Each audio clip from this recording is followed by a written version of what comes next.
दोस्तों स्वागत है आप सभी का अपने अपने YouTube channel SS study material पर। आज हम देखने वाले हैं पॉलिटिकल साइंस का एक मोस्ट इंपॉर्टेंट क्वेश्चन जो है सूचना का अधिकार अधिनियम जिसको बोलते हैं आरटीआई 2005 की प्रमुख विशेषताओं और महत्व का वर्णन कीजिए। आरटीआई का मतलब होता है राइट टू इंफॉर्मेशन। ठीक है, क्वेश्चन क्या है कि सूचना का अधिकार अधिनियम 2005 की प्रमुख विशेषताओं और महत्व का वर्णन करें। ये जो राइट टू इंफॉर्मेशन 2005 है इसकी क्या क्या विशेषताएं हैं और इसका क्या महत्व है उसके बारे में हम लोग को बताना है।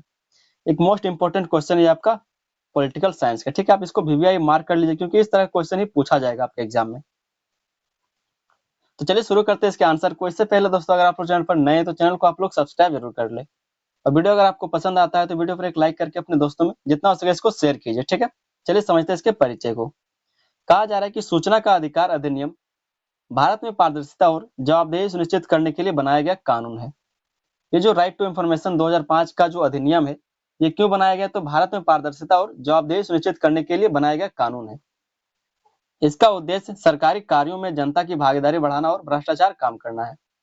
तो इसका उद्देश्य जो है सरकारी कार्यों में जनता की भागीदारी बढ़ाना और भ्रष्टाचार को कम करना है। जैसे कोई भी सरकार मान लीजिए कोई भी काम करती है, जैसे कि हमारा विधायक हो गया या फिर सांसद हो गया। ठीक है, यहाँ पर मान लीजिए कोई फंड पास होता है। ठीक है, और फंड में इन लोग को मिलता है 10,000 करोड़।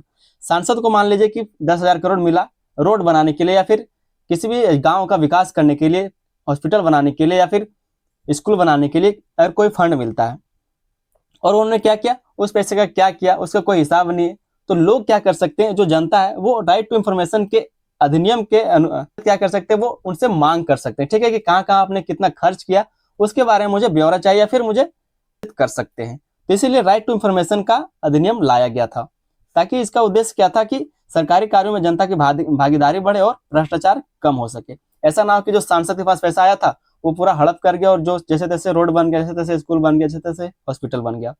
तो इस चीज को कम करने के लिए राइट टू इंफॉर्मेशन का अधिनियम लाया गया था।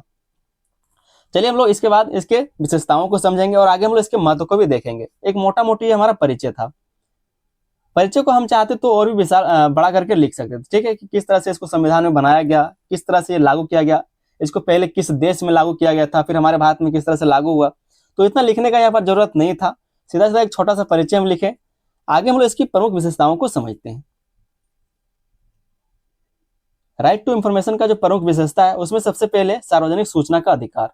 सार्वजनिक सूचना का अधिकार ये क्या है, तो विशेषता है प्रत्येक नागरिक को सरकारी विभागों और सार्वजनिक प्राधिकरणों से सूचना प्राप्त करने का अधिकार है।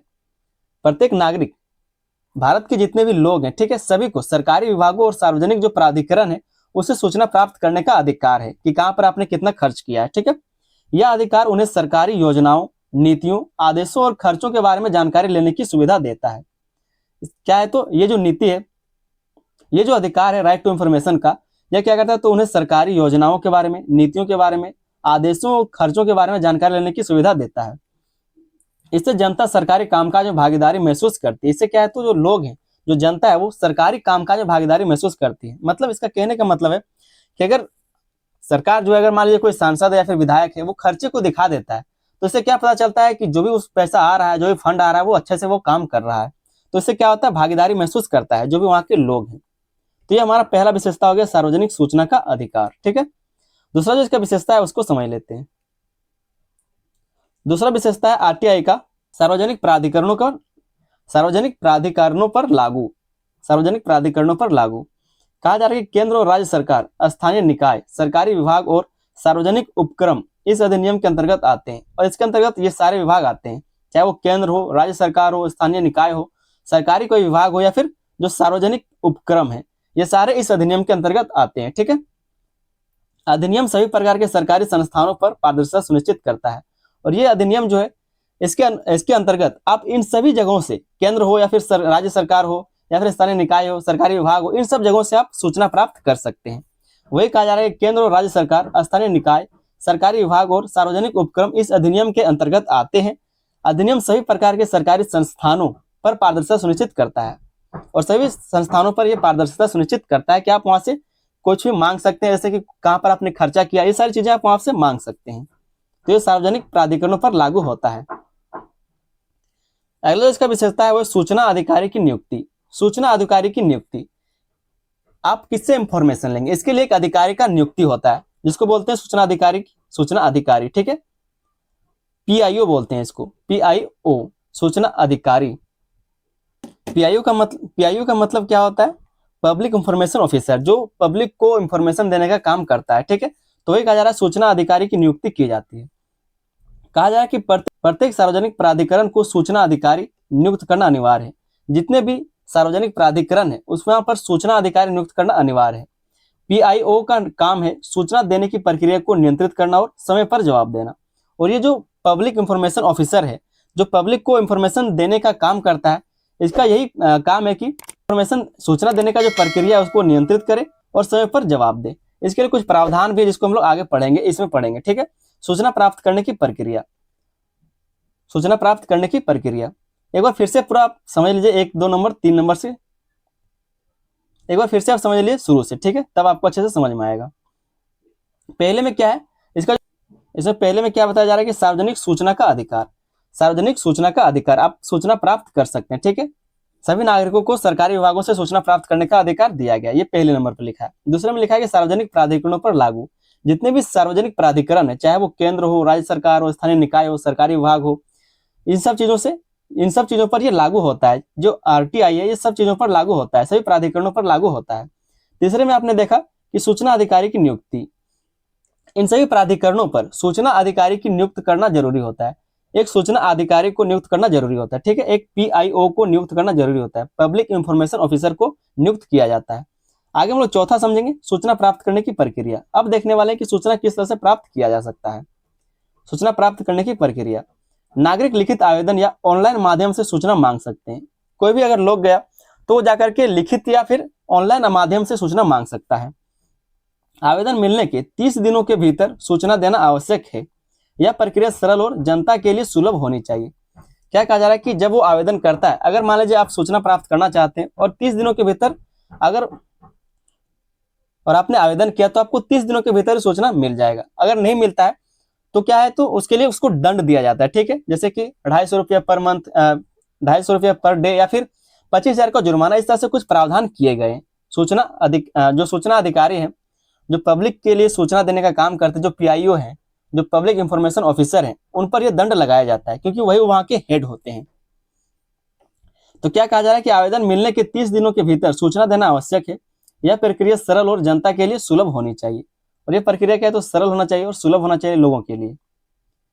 अपील और शिकायत का प्रावधान, अपील और शिकायत का प्रावधान कि अगर आपको 30 दिनों के भीतर सूचना ना मिले तो आप अपील कर सकते हैं, और उसके बाद अगर उसके बाद भी कुछ ना हो तो आप शिकायत कर सकते हैं, उसके बाद उसको सजा होगा। क्या कहा जा रहा है, अपील और शिकायत का प्रावधान। यदि नागरिक को सूचना नहीं मिलती है या अधूरी मिलती है तो वह अपील कर सकता है। केंद्रीय या राज्य सूचना आयोग इसकी निगरानी करता है। ये जो PIO है तो वरिष्ठ ऑफिसर है, ठीक है, जो पब्लिक इंफॉर्मेशन ऑफिसर है, इसका क्या करता है, तो निगरानी करता है। कौन करता है, तो केंद्रीय या फिर राज्य सूचना आयोग इसका निगरानी करता है कि जो जनता है, जो लोग, जो पब्लिक है, उसको सही से सूचना मिल रहा है या फिर नहीं, कोई शिकायत तो नहीं कर रहा। तो ये सब क्या करता है, तो ये इसकी निगरानी करता है। इससे शिकायतों का निष्पक्ष और त्वरित समाधान संभव होता है। इससे क्या है, तो शिकायतों का निष्पक्ष और त्वरित समाधान संभव होता है। आवेदन करने के लिए 10 रुपये पैसा लगता है, ठीक है। 10 रुपया आपके पास है तो आप आवेदन कर सकते हैं। और जो भी वहां पर टाइपिंग होगा, जो भी आप लिख के देंगे पेज में, अगर उनका पेज है तो उसको पैसा अलग से लगेगा।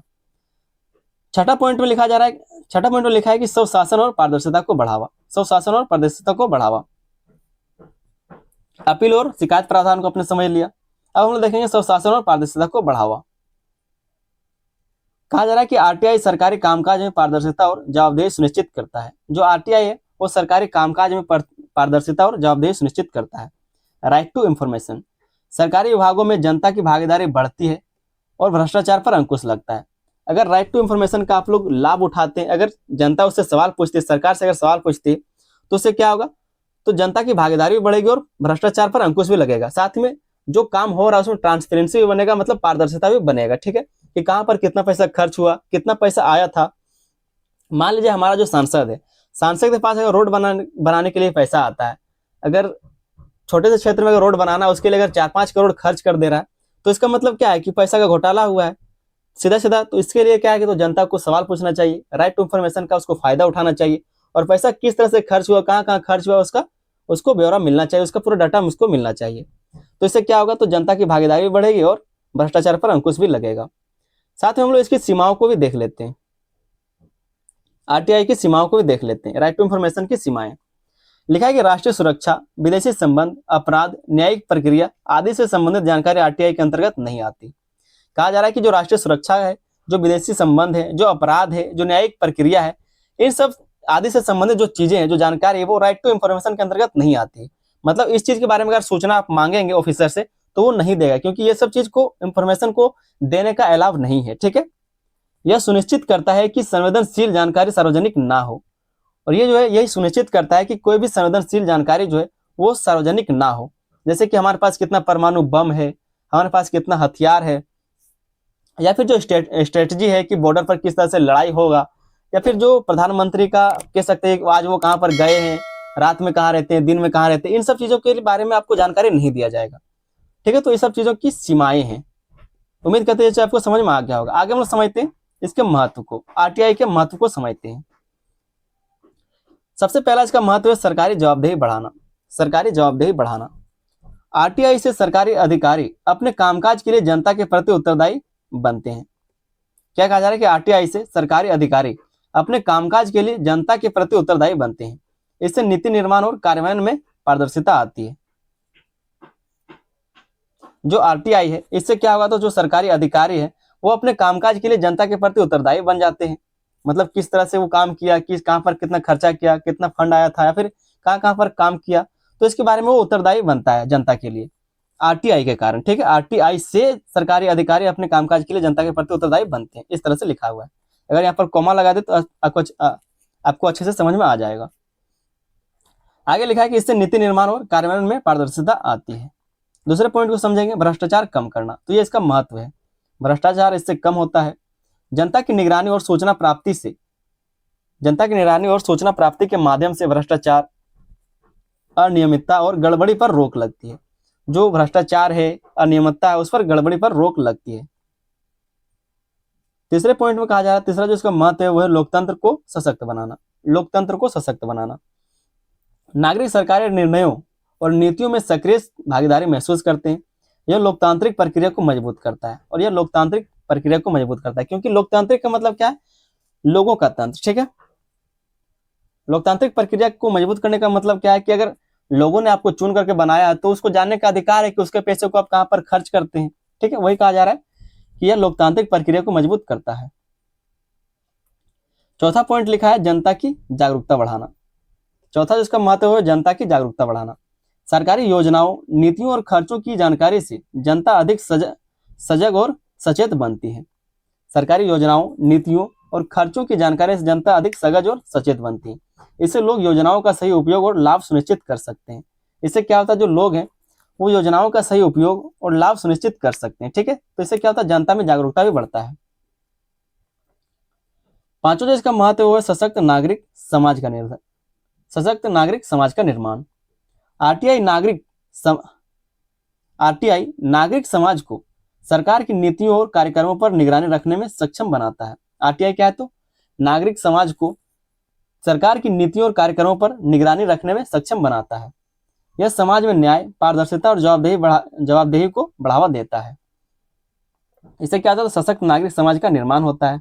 क्या लिखा है, छठे पॉइंट को समझ लेते हैं। कहा जा रहा है कि न्याय और पारदर्शिता सुनिश्चित करना। न्याय और पारदर्शिता सुनिश्चित करना, आरटीआई से सरकारी कामकाज में निष्पक्षता बढ़ती है। आरटीआई से क्या होता है, तो सरकारी कामकाज में निष्पक्षता बढ़ती है। नीति और योजनाओं का कार्यान्वयन सही दिशा में होता है। क्या कहा जा रहा है कि नीति और योजनाओं का कार्यान्वयन सही दिशा में होता है।